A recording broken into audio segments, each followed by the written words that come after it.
Hello again, YouTubers. Welcome back to the Board Game Captain. I'm your host, the Board Game Captain, and today I'm going to be reviewing and showing you how to play the game Onami. Now, Onami is Japanese for wave, and this is a abstract strategy tile-laying game that has a chain reaction mechanic that they call the wave, and therefore the name is quite characterful. So now this game was published by Wyvern Gaming.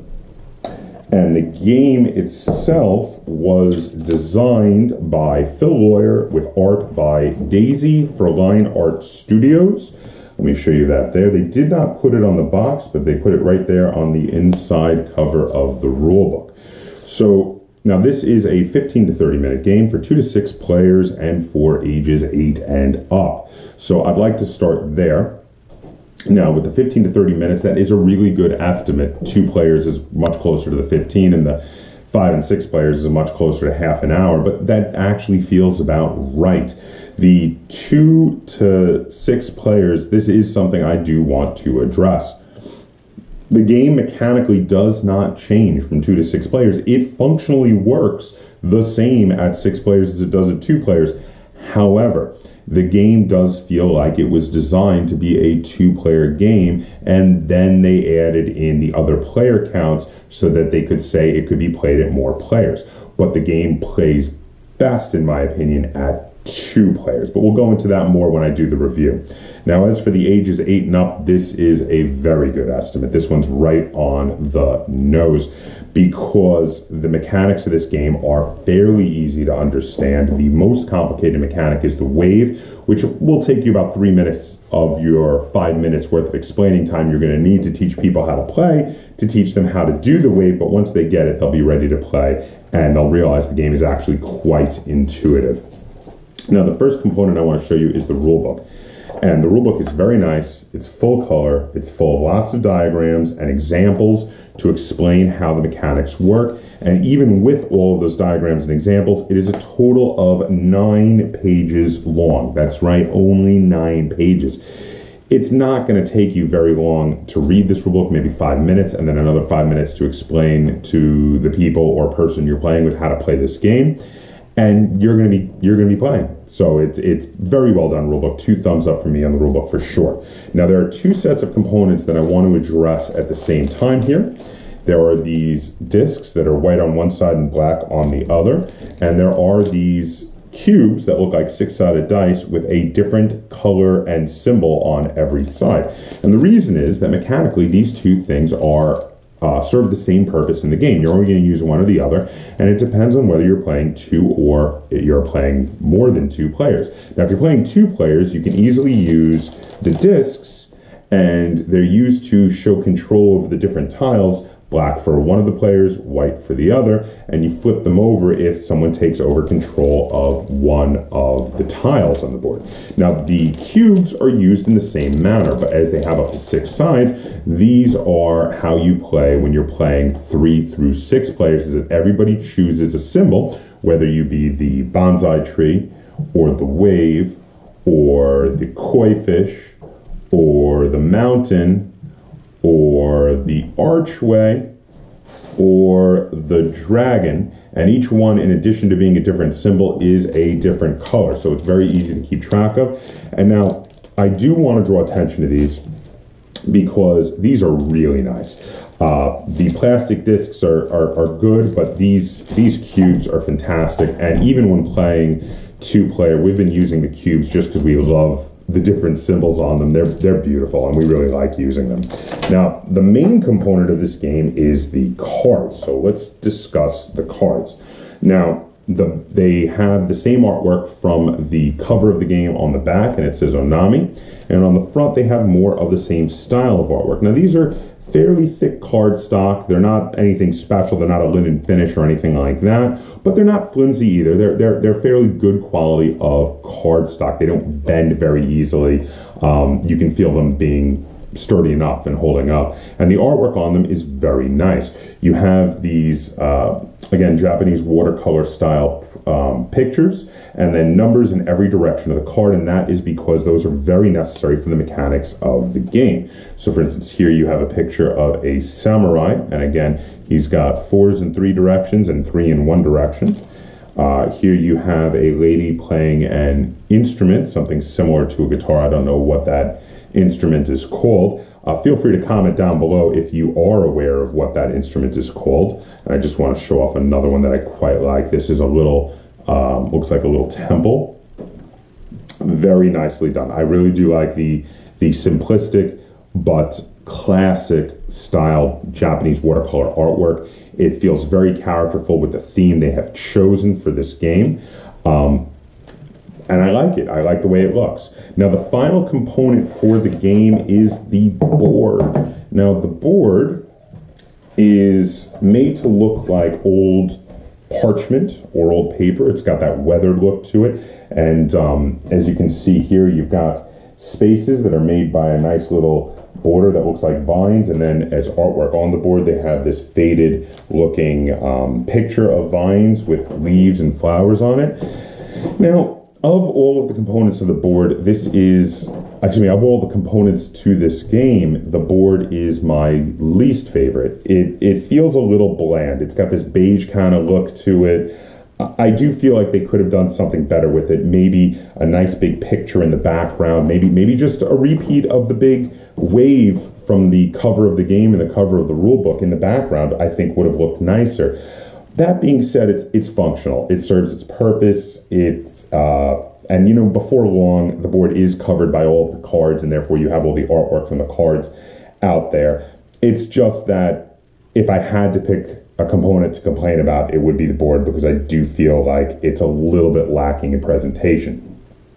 But that being said, let's have a look at how the game plays. I'm going to take you to the table. I'm going to show you how to play a game of Onami, and then we're going to come back. I'm going to tell you how it feels. I'm going to rate it and review it, and we're going to get a second opinion from Lynn. Okay, so here we're set up to play a 2-player game of Onami. Now, I do want to draw attention to the fact that we are going to have the deck right over here on this side of the board. Can't quite make it out on the camera. And we're using the white and black discs. Now, I did already talk about that I like the cubes better, but these show up easier on the camera, which is why we are using them. So Lynn will be white, I will be black. And now we're going to play a game of Onami. Now, on your turn, you must play a card and on the board somewhere, like for instance, just to show you, this would be a legal move, playing my card on the board.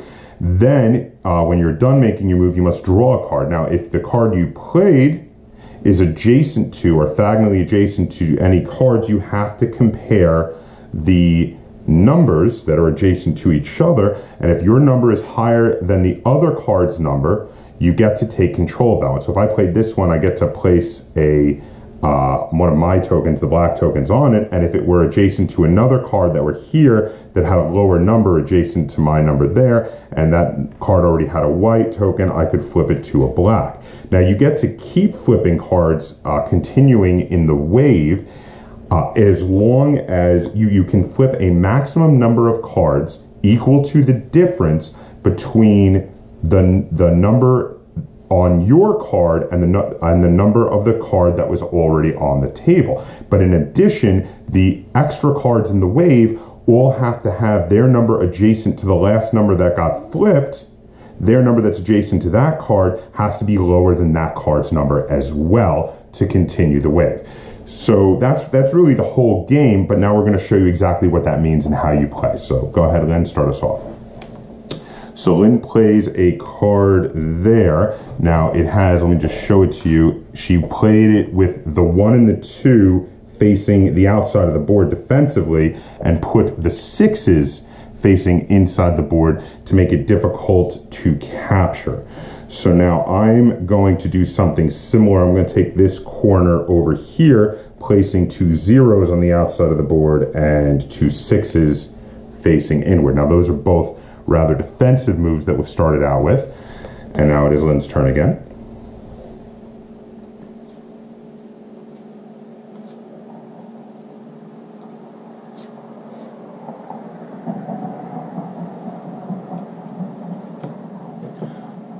So Lynn plays a card there, and I'm going to choose to, let's see, I'm going to take that card by playing this card here. It has a 4 that I'm facing towards the 2, so the 4 is higher than the 2, which means I get to flip. It's 2 higher. I could flip up to 2 cards. However, the next card after that has a 6 touching a 4 from this card, so as the 4 is not higher than the 6, I cannot flip that, so my wave stops with just flipping 1 card. I draw a new card to replace the card I've used, and I am done.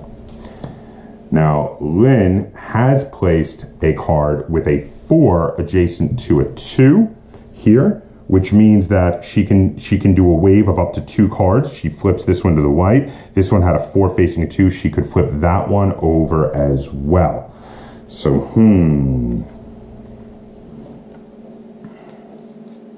So now I am going to play this card here, which has a 4 adjacent to the 2, which also allows me to flip 2 cards.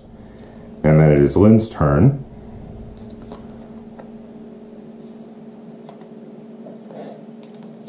And she's going to do a big wave. She placed a 6 adjacent to my 2, which allows her to flip over all 3 of those cards. Now, as you can see, there's a couple choices here. You can try to play defensively, making it harder to flip your cards over, or the way we're playing offensively here means the waves keep getting progressively bigger and bigger and bigger. But Lynn is actually outplaying me here because, as you can see, when I play this card here, we keep taking these 3 cards back and forth, and again, I play a 5 adjacent to a 2, which means I can take 3 cards, and I'm going to take these 3 cards here. But Lynn has continually maintained these 3 cards on the edge of the border, which means she's actually outplaying me. This card has a 7 facing the empty spot there, which means it'd be really hard for me to take that card. And also, all of these cards have higher numbers facing the cards adjacent to them, so it's continually harder and harder for me to take those over. But this is how you play a game of Onami. And you keep taking turns until the entire board is filled, at which point you count up who has the control over the most tiles on the board, and whoever has control of the most tiles wins the game of Onami. So that was how you play a game of Onami. The rules are fairly simple, but the strategy and tactics can be very deep. Specifically, the tactics. You can develop a strategy after looking at your hand, but it's going to change on the fly. This is much more of a tactical game, especially at 2 or even 3 players. But I do find that this game works best at 2 players, because at 2 players it feels highly tactical. You have to make sure to guard your rear so your opponent can't just come in and do a wave and take everything you just took. But if your opponent is too hasty to do that, like I was in the example we were showing there, they can leave their back open and you can come right back in and take everything that they took. And there's a balance between, do you want to play more defensively or do you want to play more offensively? And do you want to change your mind about whether you want to be more defensive or offensive while playing? This can be a very deep game, and it can be a bit of a brain burner as you try to plan a few turns ahead. It can be difficult to plan a few turns ahead, though, because you don't really know what your opponent has in their hand. And there is some randomness to this game because you deal out a hand of cards and you don't have complete information what cards your opponent has. You don't know what they have in their hand. But this is a good game. I do enjoy this. And it's why overall I give Onami 7 out of 10 stars. And now the reason I give it that high a score is because I will play it anytime Lynn asks me. However, I do want to point out that the larger player counts for me become less enjoyable because it seems to increase the randomness and the unpredictability, and not in a good way, because this feels like it should be a super tactical game. Now, I prefer this game at 2 players. I will play this game at 3 players. I have played this game at as many as 5 players, but I have to tell you that I will never play more than 3 players again. I feel that over 3 players, it becomes way too difficult to predict, way too difficult to plan out more than 1 turn in advance. And that's why I really prefer this game as a 2-player abstract strategy tile laying game. But at that count, I really do like it, and that's why I give Onami 7 out of 10 stars. But differing opinions do matter. So let's see what Lynn thinks. Lynn, how many stars out of 10 would you give to Onami? 8. Wow, so Lynn gave it an 8. She really likes this game. She really enjoys it. But I have discussed with her, and we've discussed the value of the different number of players, and I do know that Lynn's score for 8 is specifically her favorite number of players, that is 2 players. And I know that her score actually drops a point. If you were just grading this game based on the number of players, it drops a point every time you add a player in. So at 3 players, it goes from an 8 to a 7. At 4 players, it goes from a 7 to a 6. And at 5 players, it drops all the way down to a 5. And she also says she would prefer only to play it at 2 players, but will play it at 3 players sometimes, but really doesn't want to go above 3 players. So there you have it. 7 stars from me, 8 stars from Lynn. 2 thumbs up. This is definitely a 2 thumbs up review from us here at the Board Game Captain. Both Lynn and I quite enjoyed Onami. Have you played Onami? Did I miss anything? Would you like to comment, have any comments, questions, or concerns either on this video or on the game of Onami? Feel free to put them in the comments down below. And if you enjoyed this video and you'd like to see us do more review and tutorial videos like this on the channel, be sure to give this video a like, share this video, and if you haven't already, please subscribe to the Board Game Captain. That's Captain spelt with a K on YouTube. And until next time, game on.